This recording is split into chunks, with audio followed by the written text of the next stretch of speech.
안녕하세요, 송소입니다. 야, 진짜 전한길 이 사람 뭐 하는 사람인지 진짜 정말. 이거 선거를 치르기도 전에 벌써 부정선거 얘기를 해요. 선거가 끝나면 또 부정선거로 당선이 됐다. 이거 주장하려고 지금 밑밥 까는 것 같은데, 아니, 말이 됩니까? 대한민국에서 뭐 중국하고 북한하고 그동안 선거들이 다 중국하고 북한의 해킹, 그 다음에 뭐 중국의 뭐 선관위, 뭐 사람들이 뭐 이렇게 들어와 있다. 이런 거 주장하는 걸로 부정선거를 주장을 하는데, 그리고 뭐 형사기억종이? 아유, 진짜 대법원까지 가서 다 그게 아니다, 잘못됐다. 그렇게 판결이 나왔는데도 그것을 갖다가 도저히 정말 이 사람들의 머릿속에는 뭐가 들어가 있는지. 그러니까 지금 뭐 지 말을 듣지 않으면 지 말을 듣지 않으면 부정선거니까 뭐 선거를 할 필요도 없다, 뭐 이런 얘기를 하는 것 같아요. 근데 이건 정말 말이 안 되죠. 네? 선거를 시작도 하지 않았는데 자기 말을 듣지 않으면 부정선거일 가능성이 높다. 그러니까 시행규칙을 바뀌어가지고 시행령을 바꿔가지고 선거를 바르게 치르게 해야 된다.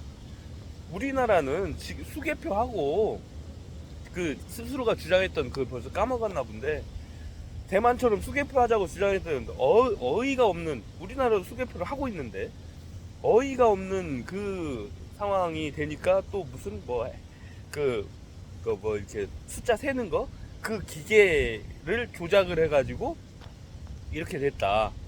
뭐 이렇게 주장하다가 또 그것도 이제 말이 안 되니까 이제는 뭐 해킹을 해가지고 중국하고 북한이 해킹을 해가지고 이렇게 됐다, 부정선거다.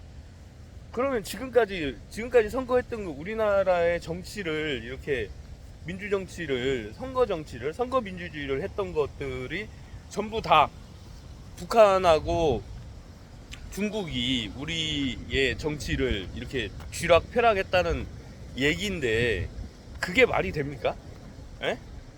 그러면은 우리나라가 대한민국이 아니라 중국이나 북한의 어떤 속국이었어요?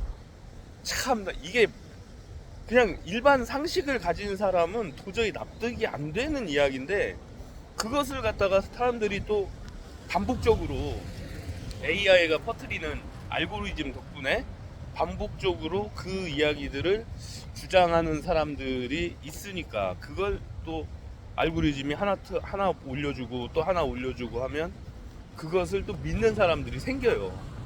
이게 참 어이가 없는 일인데, 제가 생각하기에는, 제가 저번에도 말씀드렸지만 AI가 인간의 뇌를 판단 능력을 조정하고 있구나라는 생각이 들었어요.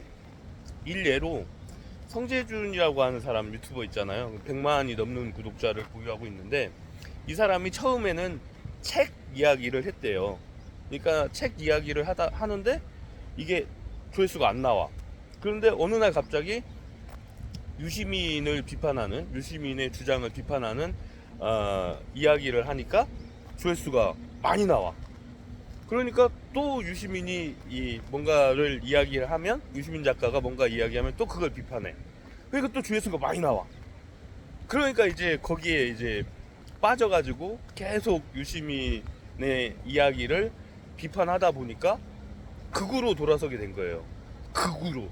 그냥 보수가 아니라 극우로. 극우적 발언을 하면 돈이 돼. 그리고 조회수가 많이 나와. 그러니까 이제 거기에 이제 그쪽으로 점점 더 빠져 들어가는 거죠. 그러니까 전환길도 마찬가지인 것 같아요. 자기 자신이 맨 처음에 일타 강사로 돈을 잘 벌다가 사람들의 관심에서 멀어져 가는데, 탄핵은 미친 짓이다 했더니 조회수가 안 나와. 그리고 악플만 달려. 그런데 탄핵을 아니 계엄은 미친 짓이다 했더니, 근데 이제 탄핵을 반대를 하니까 조회수가 옛날로 돌아왔네. 더 나오네, 옛날보다. 그러니까 점점 더 거기에 대해서 매몰되다가 이제는 뭐 거즘 정신줄을 놔버리는 것 같은 어떤 그런 행동들을 하잖아요. 선관위를 아예 선관위 선관위를 아예 그냥 부정선거를 벌써부터 준비하는 그런 집단으로 몰고 가는데, 이게 진짜 대한민국에서 이런 주장을 하는 게 말이나 됩니까? 그리고 이제 마지막 또 하나 더 정리하고 넘어가야 될 건 후보 자격에 대한 문제예요. 그거 나경원 드럼통 그 사진 전 정말 충격적이었거든요. 아니 누가 누구를 몇 명을 죽였다고, 그것도 드럼통에다가 시멘트 집어넣어 가지고 죽였다고 그렇게 주장하는 사람이 과연 대통령 선거의 후보로 나와도 되는 사람인가? 저는 이건 아니다고 생각을 해요.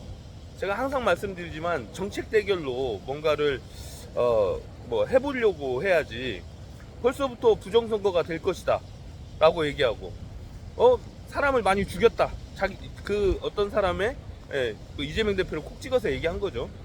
이재명 대표의 주변 사람들이 그렇게 드럼통에 이렇게 시멘트 해가지고 조폭들이 하는 그 방법 있잖아요. 그렇게 해서 뭐 열 몇 명이 죽었다, 뭐 이런 식의 주장들을 하면서 이런 사람은 대통령을 하면 안 된다. 이게 말이나 됩니까? 그럼 법에 신고를 해야지. 정말 그렇게 그분 주변에서 사람들이 그렇게 드럼통에 들어가서 죽었으면 법에다가 검찰에 고발하고 신고해야죠. 그래서 재판 받게 해가지고 아무튼 살인죄로 집어 넣어야지. 예? 그러지 않고 그냥 그 자기 상상 속에서 그것을 갖다가 콕 집어가지고 드럼통으로 이렇게 해서 사람들을 죽였다라고 주장을 하면 이게 말이 됩니까? 예? 그렇게 해가지고는 후보 자격이 없다라고 주장을 하는 게, 그 주장을 하는 사람이 후보 자격이 없는 거죠. 진짜 법이 판단해야 될 일을 자기 자신의 상상 속에서 그것을 특정해가지고 이건 사실이다 라고 믿어버린 어떤 그런 망상장애, 어떤 이런 망상에 빠진 사람들이 정치를 한다는 게 저는 이해가 안 돼요. 북한이 해킹해가지고 우리나라 정치인들 숫자를 조절하고 뭐 이렇게 한다, 뭐 드럼통에다가 넣어서 시멘트를 넣어가지고는 뭐 17명이 사라졌다, 막 이런 거 주장하는 정치인들이 우리나라에 있다는 것 자체가 정말 어떻게 보면은 창피한 일이죠. 창피한 일. 어떤 그런 사람들은 정치를 못하게끔 하는 게 뭔가 법이 없나? 이런 가짜 뉴스들을 퍼뜨리는, 그 사람이 퍼뜨리면은 다른 사람들은 또 그걸 인용해 가지고 퍼뜨리고 뭐 이렇게 돼요. 그러니까는 제발 좀 이런 사람들은 법적 조치, 뭐 형사처벌, 그리고 금융치료 꼭 받아야 된다라고 생각합니다. 안녕.